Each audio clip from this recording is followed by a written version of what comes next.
The electricity price freeze will be lifted on the 1st of July. At the beginning, those in power tried to distort the reality by providing only limited data on the increase in electricity prices. I do not want prices to rise by more than 30 zloty a month.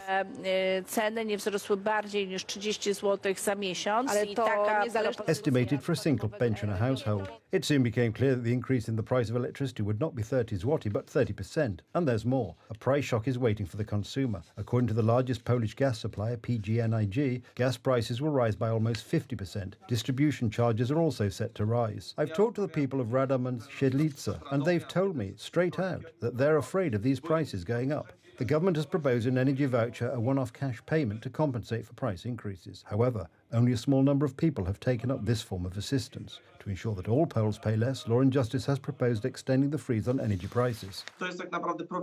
This will only be a band-aid, and we already know that these increases will be gigantic.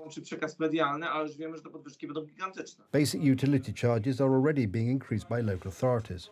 In Sopot, for example, the price of water and sewage has been on the rise for the past few weeks. The price per cubic metre of water has risen by 25%. The cost of disposing of a cubic metre of sewage has risen by 20%. The unfreezing of energy prices by the previous government, which fought very hard against inflation, which is now increasing. And higher inflation implies that prices will rise more quickly. The end of zero VAT on food from the 1st of April has already led to 2 months of price increases for items such as dairy products, fruit, vegetables, meat and cereals. The Polish government has declined to extend the zero VAT rate introduced by the previous government. Rising energy prices are also going to affect inflation. This will mean that interest rates will remain at current levels, which will limit demand and economic growth. What about special programs to help the poorest sections of society? Before the elections, Donald Tusk promised that nothing was going to change. Nothing that is given will be taken away. Reality was quick to check these declarations. This year, the 14th pension will be lowered by almost 900 zloty compared to last year. The ruling coalition did not make use of the provisions of the law introduced by the Law and Justice government. Instead of 2,659 zloty gross, it will be 1,780 zloty. What do Poles think about Donald Tusk's actions? He cheats and deceives people. Older people are not deceived, but he deceives young people. I have the lowest pension and he wants to take even more away from me.